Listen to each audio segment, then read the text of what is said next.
من ألوذ به سواك عند حلول الحادث الأممي ثم الرضا عن أبي بكر وعن عمر وعن علي وعن عثمان ذي الكرم مولاي صل وسلم دائما أبدا على حبيبك خير الخلق كلهم۔ اللہ تعالیٰ کی حمد و ثنا رسالت مآب علیہ السلام کی ذات والا صفات پر ہدیہ تبلیغ پیش کرنے کے بعد اللہ فرماتے ہیں نحن نقص علیک احسن القصص، ہم نے آپ کو قصوں میں سے ایک بہترین قصہ جو ہے وہ سنایا جو ہم نے قرآن میں آپ کے اوپر نازل فرمایا۔ قرآن کریم میں اللہ رب العزت نے تمام مختلف رسل کے اور انبیاء کے واقعات سنائے،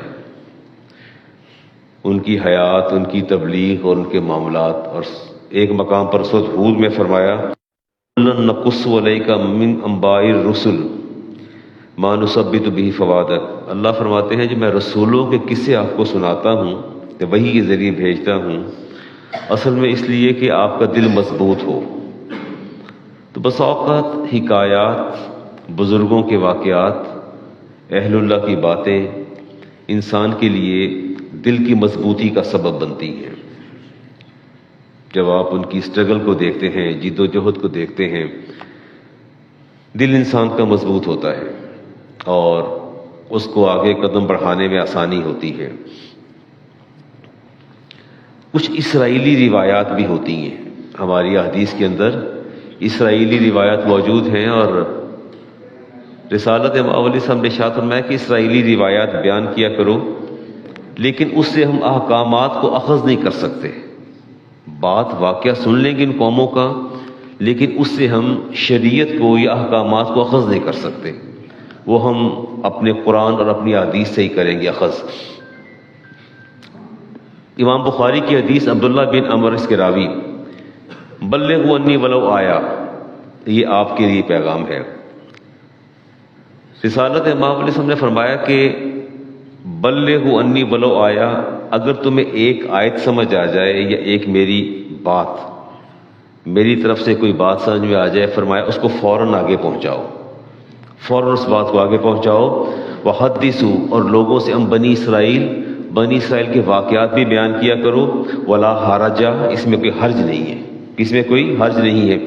لیکن فرمایا من کذب علی متعمدا، اور جس نے جان بوجھ کے مجھ پر جھوٹ باندھا، جس نے جان بوجھ کے مجھ پر جھوٹ باندھا، فرمایا فلیتبوأ مقعدہ من النار، وہ جہنم میں اپنا ٹھکانہ بنا لے۔ جس نے نبی کریم علیہ السلام کی ذات سے کسی ایسی بات کو منسوب کر دیا کہ جو آپ نے نہیں فرمائی، تو فرمایا کہ وہ اپنا ٹھکانہ جہنم میں بنا لے۔ اب آپ کی یہ ذمہ داری ہے کہ آپ جو کچھ مجھ سے سنتے ہیں اس کو آگے پہنچائیں، اپنے والدین کو، اپنے دوستوں کو، اپنے بھائیوں کو، اپنی زوجہ کو، اپنی اولاد کو، ان چیزوں کو آگے کنوے کرنا چاہیے۔ اللہ فرماتے الا للہ دین الخالص، کہ دین خالص اللہ کے لیے ہونا چاہیے۔ تین طرح کے لوگ ہیں جی جن سے سوال کیا جائے گا روز قیامت۔ پہلا طبقہ تو میرا اور آپ کا ہے، اور اس طبقے سے پوچھا جائے گا کہ تمہیں وسائل دیے تھے، شعور دیا تھا، اور بتاؤ تم نے کیا کیا؟ تو میں کہوں گا کہ یا اللہ میں نے علم حاصل کیا۔ میں نے کیا کیا؟ میں نے کتابیں پڑھیں، میں نے تفاسیر پڑھیں، میں نے کتب احادیث پڑھیں، میں نے فقہ کی کتب پڑھیں، میں نے ابلاغ کیا۔ فرشتے کہیں گے یا اللہ یہ جھوٹ بول رہے ہیں، یہ سب جھوٹ بول رہے ہیں۔ اسے کتابیں پڑھی درست ہے، فقہ پڑھی درست ہے، قرآن تفاسیر پڑھی یہ بھی درست ہے، لیکن یہ اس لیے پڑھتا تھا کہ لوگ مجھے مفتی کہیں، علامہ کہیں، مجھے لوگ عالم کہیں۔ اس کی پرسیپشن، اس کے اندر یہ بات موجود تھی۔ اللہ فرمائے گا کہ میں اس کے دل کا حال جانتا ہوں، اس نے واقعتاً اس لیے پڑھا کہ میں دوسروں سے ممیز اور ممتاز ہو جاؤں اور لوگ مجھے مفتی کہیں، اور اس بات کو، یہ باتیں اسے اچھی لگتی تھی، خوش ہوتا تھا جب اسے عالم کہا جاتا تھا، دوسروں سے نمایاں مقام ملتا تھا، یہ خوش ہوتا تھا۔ اللہ فرمائے گا اس کو اٹھا کے جہنم میں پھینکو۔ پھر پوچھا جائے گا مالدار لوگوں سے کہ پیسہ دیا تھا، کیا کیا کہ یا اللہ صدقہ، زکوٰۃ، خیرات، راشن تقسیم کیا، گھر کے باہر لائنیں لگوائیں، چیک لوگوں میں بانٹے، دیہاتوں میں جا کے ہم نے سارا کچھ کیا. میں نے سخاوت کے خم لٹھا دیے دولت کے. فرشتے کہیں گے یا اللہ یہ تو جھوٹ بول رہا ہے، یہ جھوٹ بولتا ہے، یہ تو اخبار میں تصویریں کھنچواتا اور نہ جانے کیا پاپڑ بیلتا تھا اپنی تشہیر کے لیے کہ لوگ میری دولت کی اور میری سخاوت کی اور فیاضی کی لوگ تعریف کریں. اس نے تیری رضا کے لیے کام نہیں کیا. بات کتنی خطرناک ہے. آپ نے اگر کسی کو کچھ دینا ہے 10 بندوں کے سامنے دکھا کے دے دیں یا خاموشی سے آرام سے دے کے الگ ہو جائیں، دوبارہ ذکر بھی نہ کریں. بات تو ہے نا، ایک کے پیچھے ریاکاری دکھاوا مقصود ہے، دوسرے کے پیچھے نہیں ہے. تو کہ یا اللہ ہی تو دکھاوا چاہتا تھا. اللہ فرمائے کہ اس کو بٹھا کے جہنم کی طرف لے جاؤ، اس میں میری رضا نہیں تھی. میں یہ بات انٹینشن، ارادے اور نیت کی ہے. تیسرا پوچھا جائے گا کہ جہاد کرنے والوں سے، تو کہے گا یا اللہ میں نے جان تیری راہ میں قربان کر دی، میں غازی بن گیا، میں نے جہاد کر دیا. پھر کہیں یا اللہ یہ جھوٹ بول رہا ہے، غلط کہہ رہا ہے، اصل میں یہ چاہتا تھا لوگ مجھے شہید کہیں، مجھے غازی کہیں، مجھے میڈلز دیے جائیں. رسول کریم علیہ السلام نے اپنی انگلی سے ابی ہریرہ حدیث کے راوی میں بخاری نے اس کو نقل کیا، زور سے ران پر لائن کھینچی اور فرمایا اے ابی ہریرہ یاد رکھنا یہ وہ لوگ ہیں کہ محشر میں سب سے پہلے ان پر آگ بھڑکائی جائے گی. محشر میں سب سے پہلے ان پر آگ بھڑکائی جائے گی. میں کبھی علم پر ناز نہ کریں، علم پر فخر نہ کریں، کبھی پیسے پہ ناز نہ کریں. دینے کے بعد اللہ سے ڈر جائیں کہ یا اللہ تو قبول فرما لے. اس بات کا خوف ہونا چاہیے کہ اللہ اس کو قبول کر لے. لوگوں کو نہ بتائیں، چھپا کے رکھیں. بتانا ہے تو ترغیب کے لیے بتائیں، ادروائز بات نہ کریں.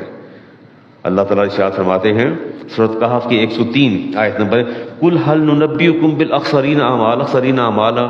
اے حبیب نے فرمائیے کیا تمہیں میں بتا نہ دوں کہ تمہارے وہ نیک اعمال جسے تم نیک سمجھ کے کر رہے ہو، سب سے زیادہ خسارہ تمہیں کس کے اندر ہے؟ الذین ضل سعیہم فی الحیات الدنیا. یہ وہ اعمال تھے جنہوں نے تمہیں دنیا میں گمراہی کے اندر دھکیل دیا. فرمایا وَیَحْسَبُونَ أَنَّهُمْ يُحْسِنُونَ صُنْعًا.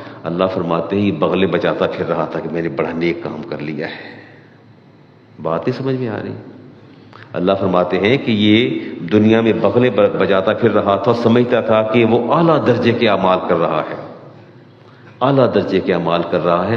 وہ کر نہیں رہا تھا، میں رب جانتا تھا یہ اعلیٰ درجے کے اعمال نہیں ہیں. اس لیے میں کہتا ہوں سیدنا عمر فاروق فرماتے تھے کہ مجھے روزے رکھنے سے زیادہ مجھے فکر ان کی قبولیت کی ہوتی تھی. اور صحابہ کا یہ معمول تھا کہ وہ جتنے فکر مند قبولیت کے لیے ہوتے تھے، جتنا تردد قبولیت کے لیے کرتے تھے، اتنا عمل کے لیے نہیں کرتے تھے. عمل تھوڑا بھی ہو لیکن یہ ہے کہ اللہ تعالیٰ قبول فرما لے، اس سے زیادہ بات کیا ہو سکتی ہے. شیخ سعدی شیرازی، شرف الدین مصلح بن عبداللہ سعدی شیرازی، ہم نے کتابیں پڑھی. میں نے کوئی 71 اور 72 میں نے گلستان پڑھی، میں نے بوستان پڑھی، اور فارسی کی نظم و نثر میں کتابیں ہیں. بڑی اعلیٰ شخصیت، اللہ کے ولی. اور 40 سال کے بعد دل کی حالت بدلی تھی. جب 40 سال کی ہو گئی تو پھر خیال آیا کہ میں نے علم حاصل کرنا ہے. پھر علم حاصل کیا. علم تو کسی بھی عمر کے حصے میں حاصل کیا جا سکتا ہے. رسالت مآب الاسلام سے ایک شخص سے پوچھے یا رسول اللہ اگر مجھے پتہ چل جائے کہ ابھی میری موت آنے والی ہے، and there are some moments are rest, صرف چند لمحے باقی ہیں، کچھ ساتیں باقی ہیں، تو میں کیا کروں؟ اولاد کی نصیحت یا کوئی ایسا کون سا عمل کروں؟ فرمایا اگر پتہ چل جائے نا کہ موت میں صرف چند سیکنڈ باقی ہیں تو فوراً یا پڑھنا شروع کر دینا یا پڑھانا شروع کر دینا. دونوں میں سے ایک کام کرنا، یا سیکھنا شروع کر دینا یا سکھانا شروع کر دینا، اور کچھ نہ کرنا. یہ پڑھنا اور پڑھانا، علم اور اس کو آگے ابلاغ جو ہے اس کا آگے کرنا، یہ بہت بڑا کام ہے. اپنی فصاحت کے اعتبار سے، بلاغت کے اعتبار سے شیخ سعدی شیرازی رحمۃ اللہ تعالیٰ نے بڑے بلند مقام پر تھے. 40 سال کی عمر کے بعد انہوں نے علم حاصل کیا، لمبی عمر پائی. اس کے بعد پھر انہوں نے تصوف کی دنیا میں انقلاب کو برپا کر دیا. اور اپنی کتاب کے اندر ان کی چھوٹی چھوٹی باتیں جو میں آپ سے شیئر کرنا چاہتا ہوں، اس پر میں قرآن کی آیت بھی لاؤں گا اور حدیث بھی لاؤں گا. چھوٹی چھوٹی باتیں ہوتی ہیں. شیخ سعدی فرماتے ہیں کہ میں بادشاہ نے، شاہ وقت نے کسی درویش کو گزرتے دیکھا، اور گزرنے کے بعد اوپر سے اس کو آواز دی کہ کہا کہ دامن پھیلاؤ تاکہ تمہارے دامن میں یہ تھیلی کچھ اشرفیوں کی یا جو بھی تھا ڈال دوں. اس نے کہا دامن از کجا آرام کے جامہ نہ دارد. اس نے کہا دامن کہاں سے پھیلاؤں، میرے تن پر تو جامہ ہی نہیں ہے، میرے تن پر تو لباس ہی نہیں ہے، میں دامن کہاں سے پھیلاؤں. اس ایک جملے کے پیچھے آپ دیکھیں کہ اللہ تبارک و تعالیٰ کے احکامات کیا ہیں. میرے اور آپ کے درمیان جو معاشی ناہمواری ہے آپ اس کو دیکھیں. انسان کو ہمیشہ ہر لمحے شکر گزار ہونا چاہیے. ہم اوپر تو دیکھتے ہیں، نیچے نہیں دیکھتے. میرے نبی نے ارشاد فرمایا کہ ہمیشہ نیچے والے کو دیکھا کرو، اوپر والے کو نہ دیکھا کرو. اپنی بیگمات کو، اپنی ازواج کو بڑے گھروں میں نہ جانے دیا کرو، اپنے سے مالدار لوگوں کے پاس نہ جانے دیا کرو. تمہارے گھر کے اندر ارتعاش پیدا ہو جائے گا.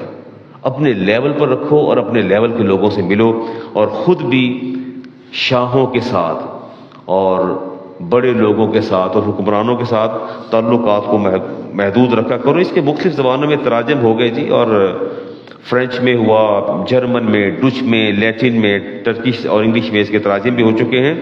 بڑی زبردست باتیں. عدل و انصاف کے حوالے سے آپ لکھتے ہیں کہ نوشیروان بادشاہ تھا اور بڑا عادل تھا، بڑا عدل و انصاف کرنے والا تھا. اور کہتے ہیں کہ وہ ایک جگہ پڑاؤ ڈالا، یہ بات بھی سننے والی ہے. تو اس کے لیے جب جانور کو ذبح کر کے کباب بنانے کا ارادہ کیا اس کے اہلکاروں نے، تو نمک نہیں تھا. تو بادشاہ نے کہا کہ نوشیروان نے کہا جاؤ جا کے نمک لے آؤ، اور ساتھ ہی اس کو آواز دی کہ دیکھو نمک تم نے قیمت ادا کر کے لانا ہے. ایک کارندے نے کہا اہلکار نے کہ نمک کی کیا قیمت دینی ہے، نمک کی قیمت کیا دینی ہے. بادشاہ نے کہا تم نمک اگر بغیر پیسے کے لاؤ گے تو بد نظمی پیدا ہوگی، بد نظمی پیدا ہوگی. پر میں چٹکی بھر نمک کی بات نہیں ہے. اگر ز باغ ریت ملک خرد سیبے، اگر بادشاہ، میں ترجمہ کر دیتا ہوں کہ اگر بادشاہ کسی کے باغ سے ایک سیب توڑ لے گا، اس کے ملازم اٹھیں گے باغ کے سارے درخت جڑ سے اکھاڑ کے رکھ دیں گے. اب آپ نے اس کی ڈیپتھ میں جانا ہے، باغ کی ڈیپتھ میں جانا ہے. پھر کہتے ہیں اگر بادشاہ جو ہے ایک انڈا مفت لے کے کھائے گا تو اس کی جو آرمی یا اس کے جو ماتحت ہیں وہ وہاں کی مرغیاں ذبح کر کے سیخوں پر چڑھا کے کباب کھا جائیں گے. کہیں ذہن جاتا ہے آپ کا؟ غور کیجئے، جب سربراہ جو ہے خرابی کرے گا تو خرابی کہاں جائے گی؟ آپ یہ دیکھیے نا کہ جب قائد کرپٹ، بددیانت اور خائن ہوگا، خواہ وہ کسی بھی ڈپارٹمنٹ کا ہو، کسی بھی ڈپارٹمنٹ کا ہو، خواہ وہ میرے ڈپارٹمنٹ کا ہو، کسی بھی شعبے سے ہو، جب وہ خیانت کرے گا تو خیانت جو ہے نیچے آئے گی. اس لیے میرے نبی نے ارشاد فرمایا تھا الناس علی دین ملوکہم، کہ لوگ جو ہوتے ہیں وہ بادشاہ کے دین پر ہوتے ہیں، بادشاہ کے راستے پر ہوتے ہیں.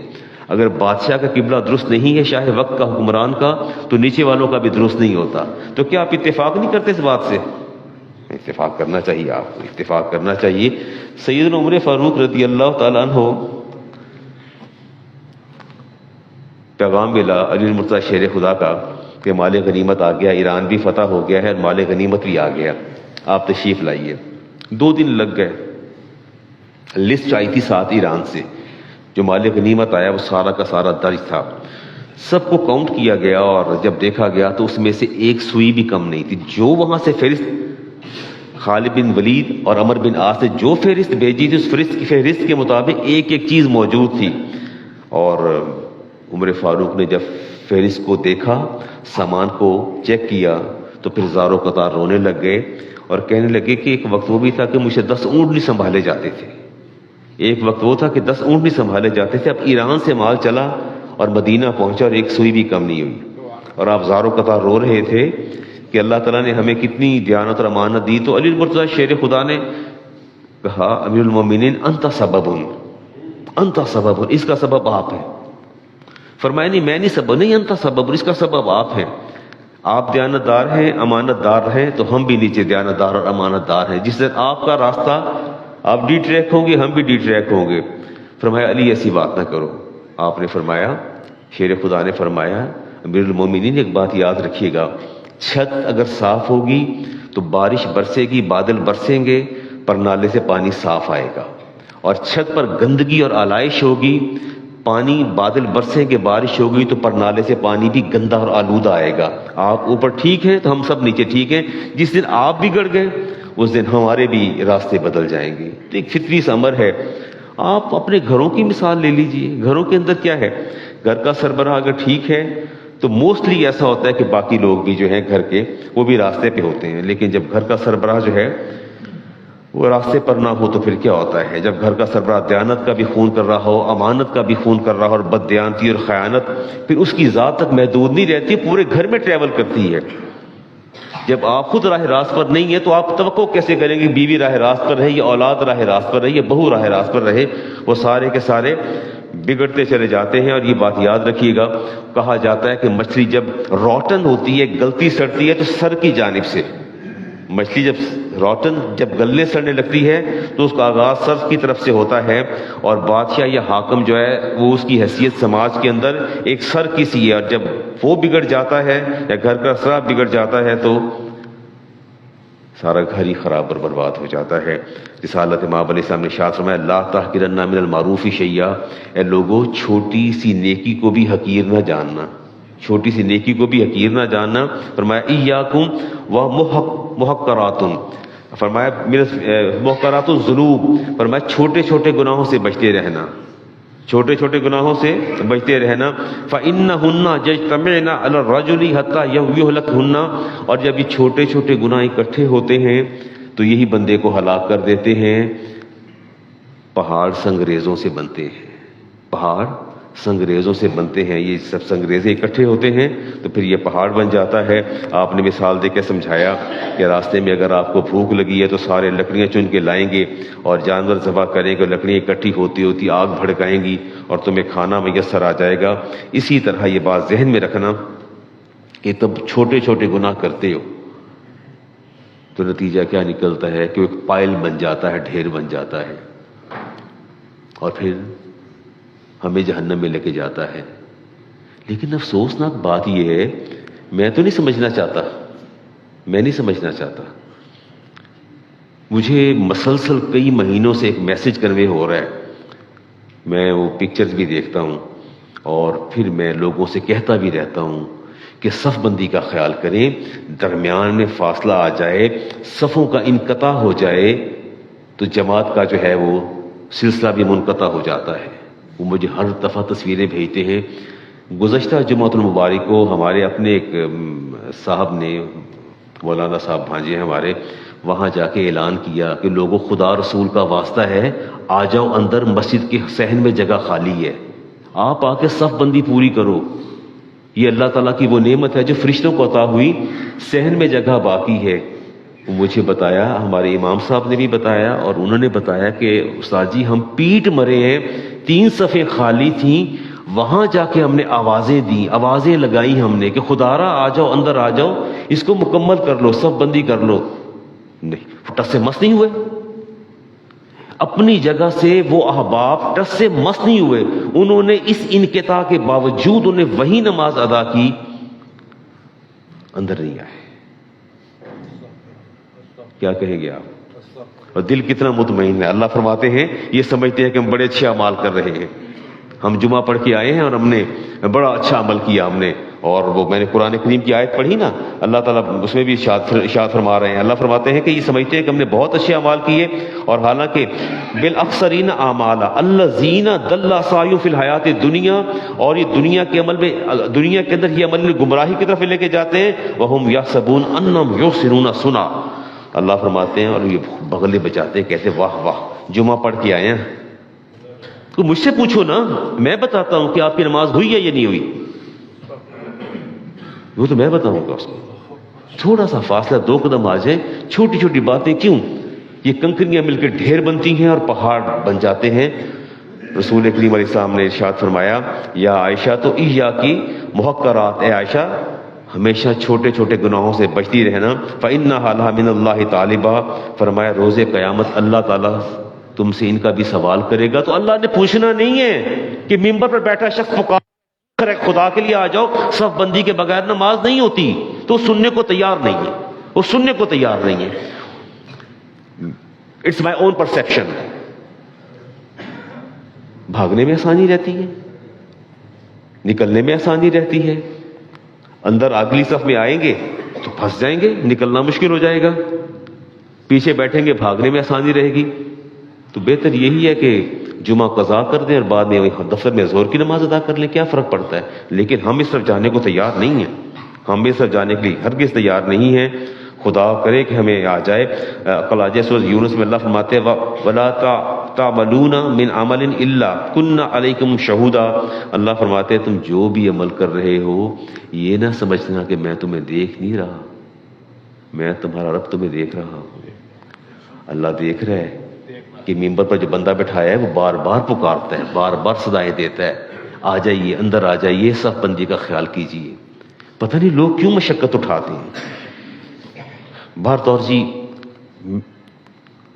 دائی کا کام ہے دعوت دینا, صداقار کا کام ہے صدا لگاتے رہنا. میں پھر بھی کہوں گا ایڈمنسٹریشن سے ہمارے جو باہر لوگ موجود ہوتے ہیں وہ صدائیں لگاتے رہیں کہ اللہ کے بندے اندر آ جاؤ. صفیں خالی ہیں, 2 صفیں 3 صفیں پیچھے خالی ہوتی ہیں. وہ میں اس لیے انہیں بتا رہا ہوں, ممکن ہے کبھی یہ لیٹ ہو جائیں تو یہ بھی باہر جا کے بیٹھ جائیں, اندر آنے کی زحمت گوارا نہ کریں. ان میں سے کوئی کم از کم نہ بیٹھے, اتنی تو ان کو نصیحت کر, ان کا خیال کرنا چاہیے. اگلی بات کرتے ہیں جی, شیخ سعدی علیہ رحمہ فرماتے ہیں کہ حاکموں کے لیے عدل و انصاف کرنے سے بڑھ کر کوئی چیز نہیں ہے. اچھا, جب آپ تشریف لاتے ہیں نا تو کوشش کیا کریں کہ ساتھ ساتھ جڑ کے بیٹھ جایا کریں تاکہ کم پچھلی صفیں خالی ہو, لوگ اندر آ جائیں. میں صف بندی پر انشاءاللہ بات کروں گا. رسالت مآب علیہ السلام نے ارشاد فرمایا کہ اللہ تعالیٰ نے مجھے ایسی نعمت عطا کی ہے جو کسی نبی کو عطا نہیں فرمائی. ان نعمتوں میں ایک نعمت صف بندی ہے. فرشتے جنت کے اندر صف بندی کا شعار رکھتے ہیں اور یہ شعار اللہ نے مجھے عطا فرما دیا ہے. یہ اعزاز ہے رسالت مآب علیہ السلام کا جی. اور اگلی روایت لیتے ہیں جی. شیخ سعدی فرماتے ہیں کہ حاکم کے لیے عدل انصاف بڑا ضروری ہے, چاہے وہ حاکم گھر کا ہو, ملک کا ہو یا کسی بھی شعبے کا ہو. فرماتے ہیں کہ کسی ظالم بادشاہ نے ایک صاحب نظر سے پوچھا, اس نے کہا مجھے کوئی نیکی کا کام بتاؤ کہ میں نیک کام کروں. مجھے کون سا کام بتاؤ؟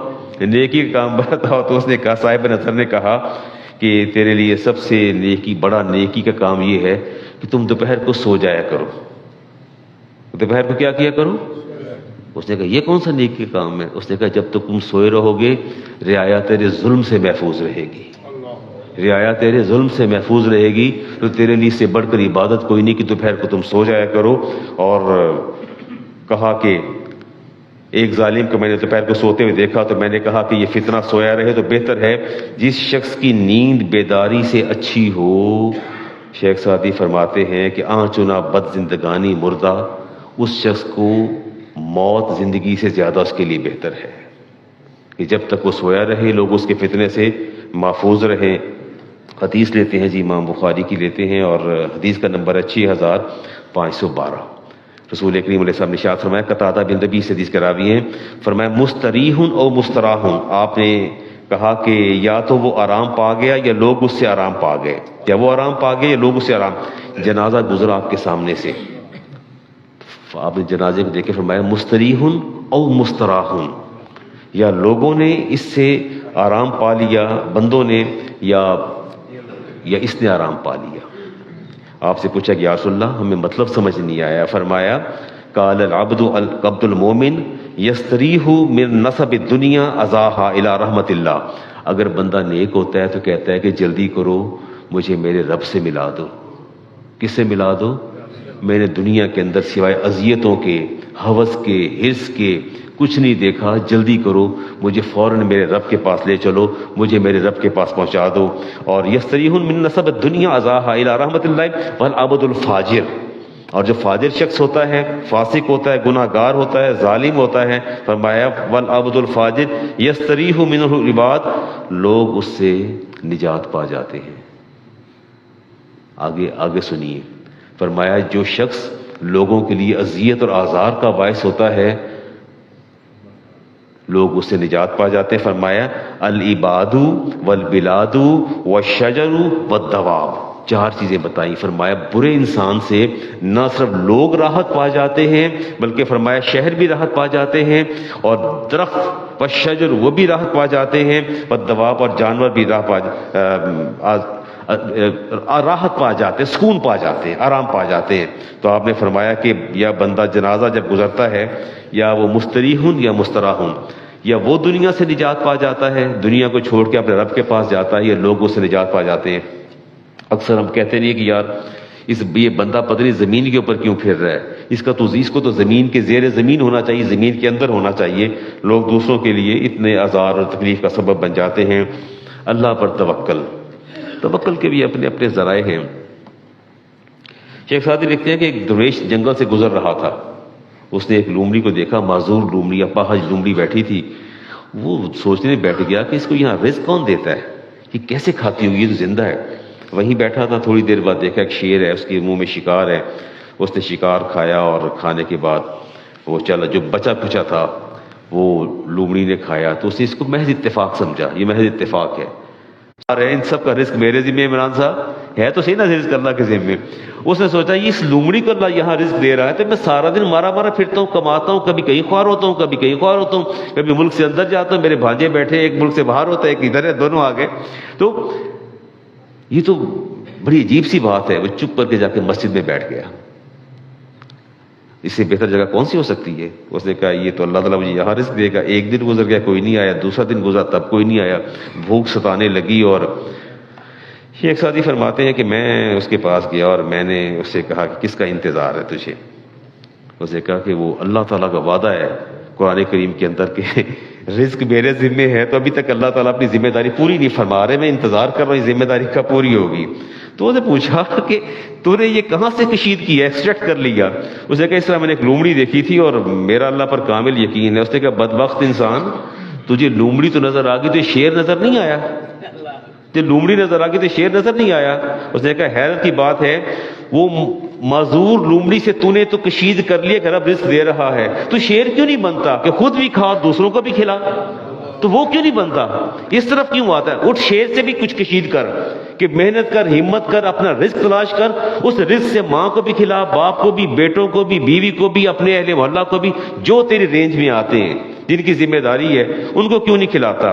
فرمایا تیری یہ حرکت جو ہے یہ کسب و عمل کے بغیر اللہ تعالیٰ رزق کسی کو نہیں پہنچاتا۔ اگر تو سمجھے گا نا ہاتھ پہ ہاتھ رکھ کے بیٹھ جائے گا، ایسے اللہ رزق نہیں پہنچاتا، بلکہ اس کے لیے کسب اور عمل دونوں ضروری ہوتے ہیں۔ باہر نکلنا پڑتا ہے، دوڑ دھوپ کرنی پڑتی ہے۔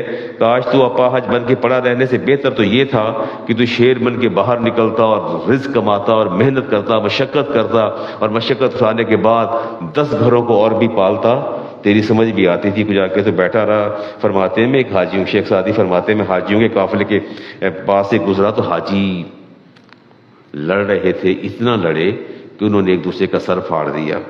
تو میں بہت پریشان ہوا، میں نے کہا لل عجب، بڑی عجب بات ہے، انہوں نے کیا کام کیا؟ شیخ سعدی فرماتے ہیں کہ میں نے کہا کہ میں شطرنج کی بازی جو ہے اس میں میں نے دیکھا کہ ہاتھی دانت کا پیادہ جو شطرنج کا ہے، جب وہ بساط طے کر لیتا ہے تو اس کو وزیر بنا دیا جاتا ہے، اسے وزیر کہا جاتا ہے۔ اور جو بندہ حج کر لے اور عمرہ کر لے، اور اس حج اور عمرہ کرنے کے بعد اس کی حالت تو پہلے سے بہتر، اس کو وزیر بننا چاہیے، پہلے سے اس کی حالت کو بہتر ہونا چاہیے۔ اور اللہ تعالیٰ قرآن کریم میں ارشاد فرماتے ہیں فلا رفث ولا فسوق ولا جدال فی الحج، حج تو تب ہوگا جب تم حج کے دوران کوئی ایسا کام نہ کرو جو نہ اپنی عورتوں کے پاس جاؤ، نہ کوئی جھگڑا کرو، نہ کوئی فساد پھیلاؤ۔ فما تفعلوا من خیر یعلمہ وتزودوا فإن خیر زاد التقوی، اور بہترین تقوی جو ہے، زاد راہ جو تقوی، بہترین زاد راہ لے کے جانا چاہیے۔ تو آپ فرماتے ہیں کہ مجھے بڑی حیرت ہوئی کہ قرآن نے تو حج کے معنی کچھ اور بتائے ہیں، حج کرنے کے بعد بندے کے اندر چینجز آتی ہیں، عمرہ کرنے کے بعد چینجز آ جاتی ہیں، اور اس کے بعد یہ تو لڑ جھگڑ رہے ہیں۔ وہ کہتے ہیں میں نے یہ سمجھا کہ اگر حج مشقت کا نام ہے اور عمرہ مشقت کا نام ہے، اس نے کہا کہ میرا اونٹ تو سب سے بڑا حاجی ہے، اتنی مشقت اٹھا کے اتنا سامان لاد کے ہمیں لے کے یہاں تک پہنچا ہے۔ اصل مشقت تو اس سے اٹھائی، سارے راستے کانٹے کھاتا چلا آیا اور مشقت اٹھاتا چلا آیا۔ یہ جو ہے اصل حاجی کہلانے کا حقدار تو اونٹ ہے۔ وہ کہتے ہیں کہ وہ انسان جانور سے بھی بدتر ہے جو عمرہ اور حج کرنے کے بعد اس کے اندر چینجز نہیں آتی، اللہ کے گھر سے ہو کے گناہوں کی معافی مانگنے کے بعد پھر آ کے پہلے سے زیادہ گناہوں میں جری ہو جاتا ہے، وہ حاجی کہلانے کا حقدار نہیں۔ اس سے بہتر وہ سواری اور اونٹ ہے جو حج کا حقدار کہلائے گا۔ دنیا کی حرص اور ہوس کے حوالے سے شیخ سعدی فرماتے ہیں کہتے میں سفر میں تھا اور پڑاؤ ڈالا، اسی سفر کے اندر نا کوئی تاجر تھا بہت بڑا، اسے پتہ چلا کہ ایک بزرگ بھی میرے سفر میں ہمارے ہم رکاب ہیں، تو انہوں نے مجھے بلایا اور اپنے خیمے میں بلا کے بٹھایا، ذرا بات غور سے سنیے گا۔ اچھا آپ جو کچھ بھی ہیں اگر آپ مجھے نہ بتائیں تو کوئی ڈیزاسٹر تو نہیں ہے؟ اگر آپ 20 گریڈ میں ہیں، 21 میں ہیں، 22 میں ہیں، آپ کی 4 سافٹ ویئر ہاؤسز ہیں، آپ کا 4 کنال کا گھر ہے، باہر کوئی ویزل کھڑی ہے، کوئی فارچونر کھڑی ہے، اگر آپ مجھے نہ بھی بتائیں تو کیا فرق پڑے گا؟ کیا خیال ہے؟ اگر مجھے آپ آ کے نہ بھی سنائیں کہ اللہ مسا ہمارا یہاں کاروبار ہے، یہاں کاروبار ہے، میرا یہ ہے، میرا وہ ہے، میرا ایسا ہے، اور میرے بچے ماشاءاللہ ایک باہر ہے، ایک انجینئر ہے، ایک ڈاکٹر ہے، ایک میرا بچہ جو ہے آئی اسپیشلسٹ ہے، کوئی فلاں سے اسپیشلائزیشن کی ہے، اگر یہ ساری رام کہانی آپ نہ بھی سنائیں تو کیا فرق پڑتا ہے؟ سنانے کا مطلب کیا ہوتا ہے؟ مجھے نہیں سمجھ آتی، آپ کو سمجھ آتی؟ جب آپ آ کے اپنی کتھا سناتے ہیں، اپنی داستان سناتے ہیں، اور اپنی بڑائیوں کو اور بلندی اور اپنے علو مرتبت کی آپ قصے سناتے ہیں تو آپ کو کیسا لگتا ہے؟ کاش آپ یہ کہتے ہیں کہ میں اللہ کا بندہ ہوں، عاجز ہوں، میرے ہاتھ پاس کچھ بھی نہیں، جو ہے اسی کا ہے، میں تہی دامن ہوں اور تہی دست ہوں۔ فرماتے تاجر میرے پاس آ کے بیٹھ گیا، اسے میں اپنے خیمے میں بلایا کہ آئیے میرے خیمے میں آئیے۔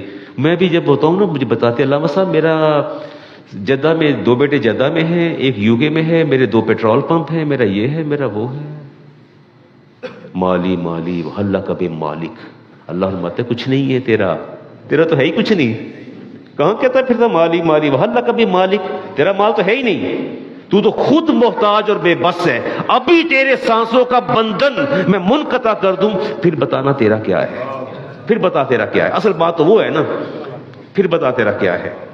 وہ کہتا ہے شیخ سعدی فرماتے ہیں کہ مجھے وہ کہتا ہے کہ میرے 40 غلام ہیں جو بار برداری کے کام اونٹ ہے میرے پاس، 150 اونٹ ہے جو بار برداری کام آتے ہیں، 40 غلام میرے خدمت گزار ہیں۔ کہنے لگا کہ بس اب سوچ رہا ہوں اللہ اللہ کرو، یہ میری آخری اٹیمپٹ رہ گئی ہے، that's my last attempt. Sheikh Saadi کہتے ہیں میں نے پوچھا تیری لاسٹ اٹیمپٹ کیا ہے؟ کہتے بس تھوڑا سا کام باقی ہے، I have a lot of done, میں بہت سا کام میں کر چکا ہوں۔ شیخ صاحب میں نے پوچھا کیا؟ کہتے ہیں پہلے ابھی میں نے ترکستان جانا ہے، میں نے وہاں سے ہندوستان میں فلاں جگہ پر جانا ہے، فلاں ملک جانا ہے، اور پھر آخری سفر میرا یہ ہے میں اللہ کو یاد کرنا چاہتا ہوں۔ میں نے سوچا اب اللہ کو یاد کریں، بس بڑی اللہ اللہ کریے، بڑی ہو گئی۔ کہتے ہیں لوگ اللہ ماسا بڑا کمایا ہے، راج کے کمایا ہے، بڑا ہی اللہ نے دیتا ہے، بڑا ہوں سوچتے ہیں اللہ اللہ کر لئیے۔ میں ان کو منہ دیکھتا رہ جاتا ہوں، اب سوچتے ہیں اللہ اللہ کرنا چاہیے۔ میں کہتا ہوں کمایا نہیں ہے، کہو ضائع کیا ہے۔ کمایا کہاں شیخ صاحب، کمایا کدھر ہے؟ اگر آپ 60 سال کی عمر میں کہتے ہیں کہ میں بڑا ہی کمایا ہے، بڑی اولاد واسطے کیتا ہے، بڑا لوگوں دیتا ہے، ہوں سوچ رہے ہیں اللہ اللہ کرا، یہ ہوں سوچنا چاہیے، یہ پہلے سوچنا چاہیے۔ ہاں وہ کہتے ہیں جی میں چھوٹا سا میرا کام ہے، کچھ مال ایران سے میں نے لے کے چین جانا ہے، چین کے بعد میں نے روم برتن بھیجنے ہیں، روم کا ریشم لے کے میں نے ہند بھیجنا ہے، ہند کا فولاد لے کے میں نے حلب بھیجنا ہے، حلب سے میں نے شیشہ لینا، میں نے یمن بھیجنا ہے، یمن سے میں نے چادریں لے کے فارس بیچنی ہے۔ بس پھر میں فارغ ہوں، پھر اللہ اللہ کروں گا، پھر میں کیا کروں گا؟ اللہ اللہ کروں گا۔ شیخ سعدی کہتا ہے آپ سنائیں آپ کیا کرتے ہیں؟ آپ کی سائیکی پتہ کیا ہے؟ میں آپ میں سے ہوں، پہلے اپنی داستان سنائیں گے کہ میں یہ، میرے بیٹے وہ، میرا گھر یہ، میرا وہ، ساری سنا کے تھوڑا پنڈا کی کرتا ہے ماشاءاللہ، وہ کی کر رہے آج کل تسی کی کر رہے ہو؟ اے رہائش کتنے رکھی ہے؟ ماشاءاللہ اللہ نے سواری بھی دیتی ہونی ہے، کیڑی سواری رکھی جے؟ What do you want to say? آپ کو نہیں پتا آپ کیا کر رہے ہیں؟ اللہ فرماتے چھوٹے چھوٹے، میرے نبی محقر الذنوب، یہ چھوٹے چھوٹے گناہ ہوتے ہیں، آپ کے پاس جو کچھ بھی ہے وہ اللہ کا دیے، اور یاد رکھیں وہ آپ کا نہیں ہے، یہ یاد رکھیں، میری بات دل کی لوح پر نکلے، آپ کا کچھ نہیں ہے۔ معاذ بن جبل کے صاحبزادے فوت ہوئے، رسالت امام علیہ السلام نے خط لکھا، فرمایا معاذ میں جانتا ہوں تو کس کرب کی کیفیت سے گزر رہا ہے، لیکن وہ تیرے پاس اللہ کی امانت تھی، رب نے تجھے ادھار اور مستعار دے رکھا تو اس کو لے گیا، اپنا انتظار کر تو، اور تیرے رونے سے اس نے واپس نہیں آ جانا۔ رسالت امام علیہ السلام نے ارشاد فرمایا۔ وہ شیخ سعدی کہتے ہیں کہ میں نے ایک شخص کو دیکھا، مالدار آدمی تھا، اور وہ اس کو جواب دیا شیخ سعدی رحمۃ اللہ تعالیٰ علیہ نے. فرمایا وہ اپنی سواری سے گرا، خچر سے گرا، اس کی بازو یا ٹانگ ٹوٹ گیا اور رو رو کے کہہ رہا تھا کہ دنیا اور حرص یہ کبھی بھی ختم نہیں ہوتی.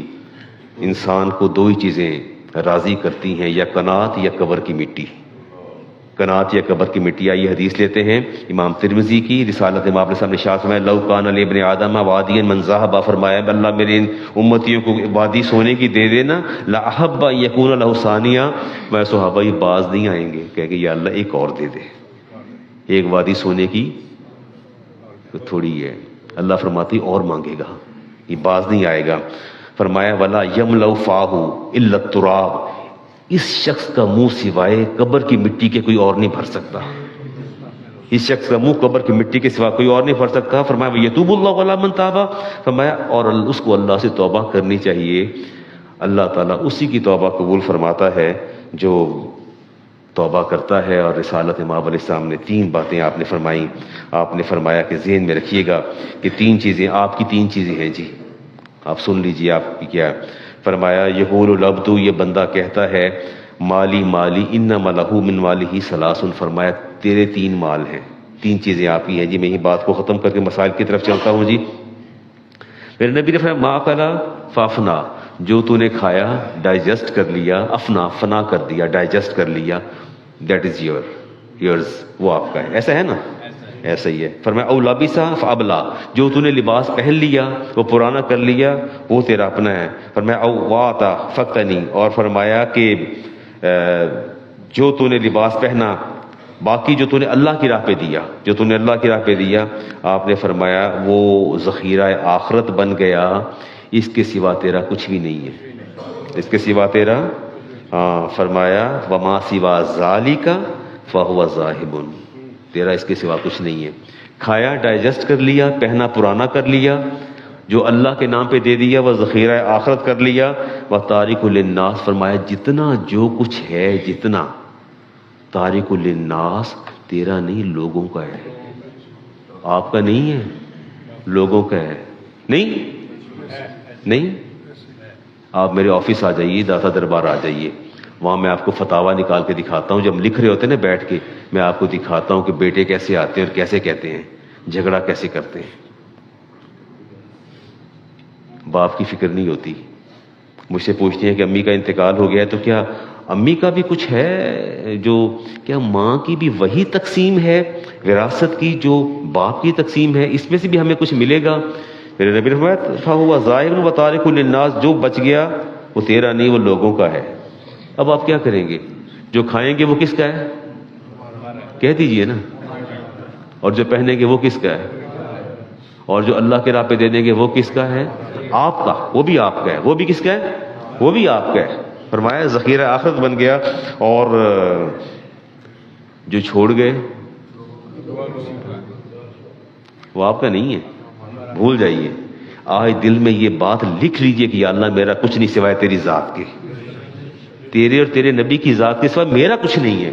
ہر چیز کو ڈسون کر دیجئے، ہر چیز کو ڈسون کر دیجئے، میرا نہیں ہے بالکل. کبھی نہ کہے کہ یہ میرا، یہ میرا، یہ میرا، نتھنگ ایٹ آل، کہ کچھ بھی نہیں میرا. یہ سانس بھی نہیں میرے، یہ سانس آپ کے ہیں، یہ سانس بھی نہیں آپ کے. یہ اعضائے بدن اور ان کے قوا، ان کی قوتیں آپ کی ہیں، کچھ بھی نہیں آپ کا. تو ناز کس چیز پر ہے؟ ناز کس بات پر ہے؟ شیخ سعدی امام غزالی رحمۃ اللہ تعالیٰ نے کہ ایک بندہ آیا تو بڑا زار و قطار رویا، کہنے لگا کہ میں نے کبھی عبادت نہیں چھوڑی اور نہ کبھی گناہ کیا، مخلوق ہوں، میرے پاس کھانے کے لیے کچھ نہیں ہے، میرے پاس فائنینشلی میں بہت ویک ہوں. امام غزالی نے فرمایا ہے پریشان کیوں ہوتا ہے؟ کتنے میں اگر میں تجھے 500 درہم دینار دے دوں سونے کے تو کیسا رہے گا؟ تو اس نے کہا وہ سبحان اللہ میری آنے والی نسلوں کے لیے کافی ہے. تو اس نے کہا لیکن ایک شرط ہے، دوں گا 500 دینار دوں گا لیکن تیری آنکھیں مجھے چاہیے، آنکھیں نکال دے. یہ ہاتھ تو دے دے. وہ کہتا ہے میں پاگل ہوں، ہاتھ دے دوں، آنکھیں دے دوں، کان دے دوں، پاؤں دے دوں؟ تو فرمایا پھر حیا نہیں آتی؟ اللہ کی کروڑوں کی نعمتیں اپنے بدن میں لے کے پھرتا ہے، اس کا تو شکر ادا نہیں کرتا، اس کا شکر ادا نہیں کرتا. اور اگر ایک جگہ کہیں بھی ڈیفیشنسی آئی ہے، ڈکلائن آیا ہے کہیں بھی، تو وہاں تو شروع ہو گئے اللہ کا شکوہ، جگہ جا جا کے اللہ کا شکوہ کرتا پھرتا ہے اور کروڑوں کی نعمتیں اپنے وجود کے اندر لے کے پھرتا ہے، اس کی بات نہیں کرتا. ہم ایسے ہی ہیں، اللہ کا شکوہ ہم ہر جگہ پر ہی کرتے ہیں. شکر کم بجا لاتے ہیں. اللہ کا شکر کرتے رہا کریں اور ڈرتے رہا کریں. اللہ سے عافیت مانگے. کیا مانگے جی؟ اچھا یہ کبھی آپ نے سنا یہ عافیت کا لفظ میں بہت زیادہ استعمال پچھلے نصف صدی سے استعمال کریں. عافیت ہوتی کیا چیز ہے؟ یہ عافیت کوئی ہے ذہن میں؟ بھلائی ہوتی ہے. یہ جی دنیا اور آخرت کی ساری ناپسندیدہ چیزیں، تمام آفات، مصائب اور تمام بیماریوں سے سلامتی اور حفاظت عافیت ہوتی ہے. اسے عافیت کہتے ہیں. اللہ سے کیا مانگا کریں؟ عافیت مانگا کریں اور کہا کریں اللہم عافنی فی بدنی، یا اللہ میرے بدن کو عافیت عطا فرما دے. اللہم عافنی فی سمعی، یا اللہ میری سماعتوں کو بھی عافیت عطا فرما دے. اللہم عافنی فی بصری، یا اللہ میری آنکھوں کو بھی عافیت عطا فرما دے. لا الہ الا انتا، تیرے سوا کوئی معبود نہیں. ہمیشہ اللہ سے مانگتے رہا کریں، اس سے عافیت طلب کریں. اللہ تبارک و تعالیٰ آپ کے لیے آسانیاں پیدا فرمائے. میں بات کو روک کے کچھ چھوٹی چھوٹی باتیں اور بھی آپ سے ڈسکس کرتا ہوں. جی سوال کسی نے مجھ سے کیا تھا کہ علامہ صاحب یہ 70 کا ورڈ، 70 کا لفظ بہت زیادہ استعمال ہوتا ہے کہ 70,000 اور 70 اور یہ 70 کا ورڈ جو ہے ہمارے، یہ 70 کا ورڈ جو ہے نا، یہ تسبیح 70,000 ملائکہ 70 مرتبہ 70 کا ورڈ بہت دفعہ استعمال ہوتا ہے. بیسیکلی یہ عدد عربی جو ہے ہماری لینگویج یا اردو کے اندر بھی اکثر آپ کہتے ہیں یار میں 20 واری کیا ہے تو گل کیوں نہیں سنتا، تینے 100 واری میں کیا ہے. یہ محاورے ہیں. اس سے ہماری مراد ہوتی ہے کہ عدد کثرت، عدد میں کہتا ہوں یار 100 دفعہ میں نے آپ سے کہا ہے، حالانکہ میں نے 100 دفعہ نہیں کہا ہوتا. اس 100 دفعہ سے میری مراد کیا ہوتی ہے؟ یہ عدد کثرت ہے. اور اس کی بات کی جاتی ہے کہ میں نے اتنی مرتبہ بات کی، تو اس سے ابھی آپ یہی نتیجہ اخذ کیجئے گا کہ 70 کا ورڈ جو ہے یہ عدد کثرت ہے. اچھا آپ مجھے یہ بتا دیجئے کہ یہ جو مانیٹری پینلٹی اور fine, what do you think about that? آپ کیا سوچتے ہیں یہ جو مالی جرمانہ ہے اس کے بارے میں آپ کیا سمجھتے ہیں؟ از اٹ لافل، پرمیزیبل اور امپرمیزیبل؟ پرمیزیبل ان اسلام. یہ کیا اس ڈاکٹر صاحب کوئی ہے رائے آپ کی اس کے بارے میں کہ جو ہم مالی جرمانہ عائد کرتے ہیں؟ ہاں تو یہ جائز نہیں ہے.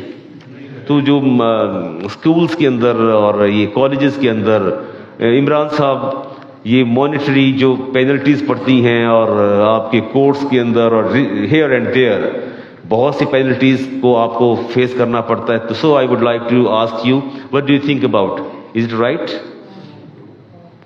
کہ کیا کیا جائے؟ وہ مجھے ایک سوال آیا جی، انہوں نے کہا کہ علامہ صاحب کالج سے تعلق ہے اور نظم و ضبط کو، ڈسپلن کو مینٹین کرنا ہوتا ہے، یونیفارم نہیں پہنتے اور لیٹ فیس دیتے ہیں تو بھی جرمانہ. مجھے بھی لکھا ہوا آ جاتا ہے کہ میرے نواسے کا، میں نے اپنا فون نمبر دیا ہوا ہے کہ فیس لیٹ کر دی تو اتنا جرمانہ پر ڈے، اتنا جو پڑھنا شروع ہو جاتا ہے، تاخیر پر پیپروں میں غیر حاضری پر فائن اور تاخیر. یہ کیا ہے؟ ٹھیک ہے. التعزیر بالمال کان فی ابتداء الاسلام ثم نسخ. تعزیر بالمال شروع میں تھی اسلام کے، لیکن بعد میں اللہ کے رسول نے منع فرما دیا کہ آپ کسی پر مالی جرمانہ عائد نہیں کر سکتے. مالی جرمانہ آپ کسی پر عائد نہیں کر سکتے، کوئی پینلٹی نہیں ہوگی. کچھ فقہاء اس کے قائل بھی ہیں، لیکن قائل اس طرح ہیں، وہ کہتے ہیں کہ آپ چیزوں کو مینٹین کرنے کے لیے، ڈسپلن کو مینٹین کرنے کے لیے آپ پینلٹی دیں، فائن کریں، اس کو محفوظ کر لیں اور اس کے بعد جب وہ جائے تو اس کو واپس لوٹا دیا جائے. ایسا نہیں ہے. میں خود 2 جامعات کا، خود انسٹیٹیوشنز کا میں ان کو ہیڈ کر رہا ہوں اور میں نے بھی اس میں فائن کیا، لیکن وہ اکاؤنٹنٹ میرا جو تھا اس نے ایک ایک چیز کو ایکوریٹلی اس نے لکھا ہوتا تھا. جب بچہ فارغ ہو کے ایگزام دیتا تھا جاتے ہوئے جو بھی اس کا فائن تھا ایگزیکٹلی اس کے ہاتھ پہ تھما کے سگنیچر لے لیے جاتے تھے کہ بیٹا مجبوری یہ تھی کہ اگر نہ کرتے تو تم لوگ جری اور بے باک ہو جاتے. یہ تیری امانت جو لی گئی یہ تجھے انسٹیٹیوشن واپس کرتا ہے. اور میں یہ کہتا ہوں، میں وہ صاحب اگر تشریف فرما ہے تو ان سے کہوں گا کہ والدین سے اقرار نامہ لکھوا لیں. کیا لکھوا لیں؟ اب میں اس کی سیکنڈ اس کا وے آؤٹ دے رہا ہوں جی. اس کا اگر پینلٹی ڈالنی ہے تو پینلٹی ایسے نہیں ہوگی، اس کی فارم آپ کو چینج کرنا پڑے گی. آپ والدین سے اقرار نامہ لکھوا لیں، حلف لکھوا لیں کہ ایک اگر یہ خرابی ہوئی، یہ ہوئی تو اتنا آپ کے لیے صدقہ جو ہے وہ ہم اس کو آپ کو صدقہ ادا کرنا پڑے گا. اور اس کو ہم کہتے ہیں امپوز چیریٹی. انگریزی میں کہوں گا تو امپوز چیریٹی کہوں گا، اردو میں کہوں گا تو اس کو کہوں گا نذر الجاہ. یہ بینک بھی ایسا ہی کرتے ہیں جی، اس کو التزامی صدقہ بھی کہتے ہیں. میں کہہ دوں گا جی اگر آپ تاخیر سے آئے تو آپ کو اتنا صدقہ کرنا پڑے گا، رضامندی سے ان سے آپ اقرار کروا لیجیے اور پھر وہ مختلف صورتوں میں جو ہے وہ آپ اس کو چارج کر لیجیے اور وقت. یس یس یس جی.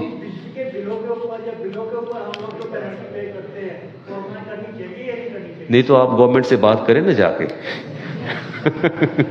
That is a good forum. نہیں اگر میں ایک بے حیائی کا اجرا کر دوں کہوں نا اٹ بیکمز اے لا، تو از اٹ پاسبل؟ یعنی ایک چیز شریعت کے منافی چل رہی ہے تو وہ لا کے دیکھیں، یہ تو جبر والی بات ہے نا. میں نے تو سمپل آپ کو ایک میسج کنوے کی ہے کہ مانیٹری پینلٹیز پروہیبٹڈ ان اسلام. میں نے بات یہ کر دی. اب کون کیا کرتا ہے، وی آر ناٹ ریسپانسیبل. آپ کہاں کی بات کریں گے؟ آپ کے اسکولوں کے اندر بچوں کو دیکھ لیں، دائیں بائیں دیکھیں، لیٹ ہو گئے فیس تو جرمانہ. آپ اگر آفس میں لیٹ چلے گئے کوئی 2 گھنٹے 3 گھنٹے تو وہ آپ کی غیر حاضری لگا دیتے ہیں، اینڈ پہ ڈیڈکٹ اس کو سیلری ڈیڈکٹ کر لیتے ہیں. تو یہ بھی ناجائز اور حرام ہے. آپ اگر 8 گھنٹے ڈیوٹی لیتے ہیں، 3 4 6 جتنی وہ تاخیر سے آیا اکٹھا کریں، 8 گھنٹے بنتے ہیں تو آپ پیسے کاٹیں. ایسا کیوں آپ کرتے ہیں؟ تو یہ ایک ایسی ہے، یہ پینیٹریٹ کر گئی سوسائٹی کے اندر. تو ظاہر ہے میں بھی وہ پینلٹی پے کرتا ہوں، جو فائن ہے، چارجز آپ بھی پے کرتے ہیں. جی کیا نہیں، وہ وائلیشن تو وہ اب ظاہر ہے اس کو بھی آپ دیکھیں، اس حوالے سے دیکھیں. اگر آپ ٹریفک کے رولز کو آپ وائلیٹ کرتے ہیں، وائلیشن ہوتی ہے تو وہ آپ کو فائن کرتے ہیں. اصل میں میں سمجھتا ہوں ان سب چیزوں کو ریویو کرنا چاہیے، ریویو کر کے اس کے لیے کوئی حل نکالنا چاہیے. یہ چیز پوری دنیا کے اندر وہ ٹکٹ آپ کو دے دیتے ہیں. بار شیخ ریاض صاحب کہتے ہیں ہمیں ٹکٹ مل جاتا ہے اگر ہم کوئی کریں. تو باہر طور یہ ہے کہ مالی جرمانہ جو ہے اس کو عائد نہیں کیا جا سکتا، اور اس کو پھر نادار طلبہ کی فیسوں کے اندر ان چیزوں کو ریویو ہونا چاہیے. اس کا کوئی نہ کوئی حل نکالنا چاہیے. یہ ہمارے جو اسلامک بینک ہیں انہوں نے اس کا حل یہ نکالا ہے، یہ مانیٹری پینلٹی تو نہیں ڈالتے، یہ نذر الجاہ کے نام سے آپ سے وہ امپوز چیریٹی جو التزامی صدقہ ہے، جو کہتے ہیں صدقہ ہم نے لے لیا اور اس کے بعد آگ کرنے کے حوالے سے اگلی بات کرتا ہوں. جی کوئی آپ سے رہنمائی مل جائے گی. میں اگر اپنے بیٹے سے ناراض ہوں تو کیا میں اسے آگ کر دوں؟ کیا بچا ہے؟ آپ والدین ہیں اور آپ کو اختیار نہیں کہ آپ اپنے بیٹے سے ناراض ہو کے نافرمان بیٹے کو اس کو بالکل ہی آگ کر دیں. نہیں اچھا میں بتا چکا نہیں کر سکتے. کوئی اس کا دلیل بھی دیں گے آپ؟ یوصیکم اللہ فی اولادکم.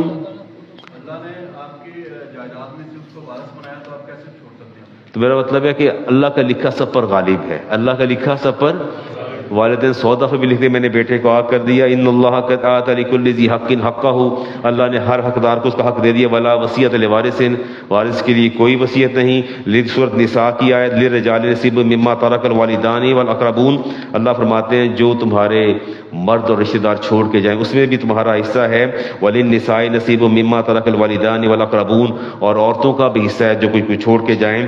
مما قل منہ او قصر نصیب مفروض، اللہ نے سب تھوڑا ہو یا زیادہ ہو. جب یہ وراثت کے معاملات آتے ہیں تو پھر لوگ آ کے پوچھتے ہیں کہ علامہ صاحب امی کے چند برتن تھے اور چند استعمال کی چیزیں تھیں تو امی کی تو یہ وراثت میں تو نہیں جائیں گی. پلاؤں سے منجیاں دا برتناں دا کی کریے؟ نہیں کیا خیال ہے؟ سوئی بھی نکلتی ہے نا تو وہ بھی وراثت ہے. وہ بھی کیا ہے؟ عمر بن عبدالعزیز اپنے دوست کی عیادت کے لیے گئے اور ساتھ آپ کے 2 ساتھی تھے.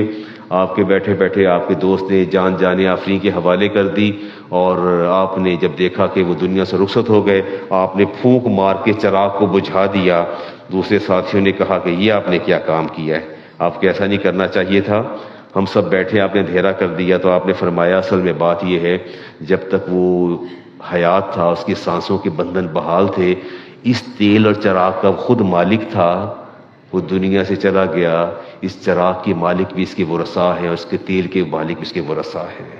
اب ہم اسے استعمال نہیں کر سکتے، اب ہم اسے استعمال نہیں کر سکتے. اللہ سے دعا کرتے رہا کریں کہ اللہ تبارک و تعالیٰ جو ہے وہ ہمیں راہ راست پر چلنے کی توفیق عطا فرمائے. اور چلتے چلتے شادی ہوئی اور میاں بیوی نے آپس میں اس چیز پہ ایکارڈ اور ایگریمنٹ کیا کہ we will not touch each other. ہم just we are testing our stamina. ہم نے یہ فیصلہ کیا کہ دونوں ایک دوسرے کو ہاتھ ہی لگائیں گے, 1 سال اکٹھے رہیں گے اور دیکھتے ہیں کہ اپنا اسٹیمنا ہمارا کتنا ہے. اور وہ سال نہیں گزرا, وہ لڑ پڑے آپس میں, اختلافات شروع ہوئے. جب آپ قدرت کے احکامات کے اگینسٹ چلتے ہیں تو نتائج بھیانک نکلتے ہیں. اب ہوا نتیجہ یہ کہ بڑی فیملی کے بڑے لوگ تھے اور اس نے غصے میں آ کے کہہ دیا کہ میں تیری نافرمانی کی وجہ سے تجھے طلاق دیتا ہوں, طلاق دیتا ہوں, طلاق. اس نے کہا دے دو طلاق, طلاق دے دی انہوں نے. اب مسئلہ آگے آ گیا, سونا بہت زیادہ تھا, 30 to 40. اب اس کی مالیت آپ دیکھ لیجئے. اب وہ لڑکا کہتا ہے جی میں نے, اس نے خود کہا تھا کہ مجھے چھوڑ دو, تو میں نے اس کو خلا دے دیا ہے, تو لہٰذا خلا کے اندر کچھ نہ کچھ دینا ضروری ہوتا ہے. تو وہ جو سونا اس کو میں نے دیا ہے 40 سے 45 تولے تھا, وہ میرا واپس کر دے, میں اس کا حقدار ہوں, میں نے نہیں دینا ہے. میں نے کہا بیٹا اللہ تعالیٰ فرماتے وآتیتم احداہن قنطارا فلا تأخذوا منہ شیئا. اللہ فرماتے ہیں جب تم بیویوں کو ڈھیروں کے ڈھیر سونے کے دے دو, علیحدگی ہو تو واپس نہ لیا کرو, علیحدگی ہو تو واپس نہ لیا کرو. اللہ تعالیٰ منع فرماتا ہے. کہتے نہیں. میں نے کہا یہ خلا کیسے ہو گیا, یہ تو بتاؤ مجھے, سمجھاؤ. کہتے اس نے تقاضا کیا تھا. تو میں کہ آپ نے کہا کیا ہے؟ کہتے ہیں میں نے کہا کہ تم نافرمان ہو لہٰذا میں تمہیں طلاق دیتا ہوں, طلاق دیتا ہوں, طلاق دیتا ہوں. میں کہ خلا ہے یہ طلاق ہے, یہ تو بتاؤ نا مجھے ذرا. تو کہتے ہیں میں نے اسے چھوا ہی نہیں ہے, میں نے اسے چھوا ہی نہیں ہے. تو میں نے کہا یاد رکھنا حق مہر کی لزوم کے لیے, اس کے لازم ہونے کے لیے 3 چیزیں ہوتی ہیں. ایک ہوتا ہے عمل تزویج, and the second one that is most important, that is your نہیں تنہائی, وہ آپ کی آئسولیشن ہے. آئسولیشن جو ہے وہ بالکل قائم مقام عمل تزویج کی ہوتی ہے. دیکھیں 2 میاں بیوی ہیں, عدت کا بھی فرق پڑ جاتا ہے. نکاح کیا, بچی بچے سے نہیں ملی, بچی بچے سے نہیں ملی, کبھی بھی نہیں ملی, پھر تو بات ٹھیک ہے, عدت نہیں ہے. لیکن اگر ایسی آئسولیشن جس میں کچھ بھی کر گزرنے کے مواقع میسر آ جائیں تو بھی قائم مقام عمل تزویج کی ہوتا ہے. 3 چیزیں, یہ موت حق مہر کو لازم کرتی ہے, یا اس کے بعد عمل تزویج لازم کرتا ہے, یا آپ کی ایسی آئسولیشن جس میں کچھ بھی بندہ شوہر بیوی کے ساتھ کر گزرے, چاہے وہ دونوں 2 کنارے پر بیٹھے رہے ہوں, دروازہ بند ہے, سچ کائنڈ آف آئسولیشن. ایسی آئسولیشن جو ہے عمل تزویج کے قائم مقام ہوتی ہے. اب یہ مہر بھی ادا کرنا ہوگا اور عدت بھی پوری کرنا ہوگی. میں نے کہا بیٹا یہ طلاق ہے, یہ خلا نہیں ہے, زیور واپس. اور خلا کے لفظ بھی یہ نہیں ہے نا, خلا کا تو لفظ بھی دوسرے ہیں نا. یہ تو کوئی طریقہ نہیں ہے کہ آپ سونے کے لیے آپ شریعت کے قوانین کو جو پامال کرو, یہ تو بالکل درست نہیں. میں کہ بیٹا یہ طلاق ہے, سونا واپس کر دو, غلط کر رہے ہو, یہ ٹھیک نہیں ہے. اللہ تعالیٰ ہمیں دین سیکھنے کی توفیق عطا فرمائے, سنت عطا فرمائے.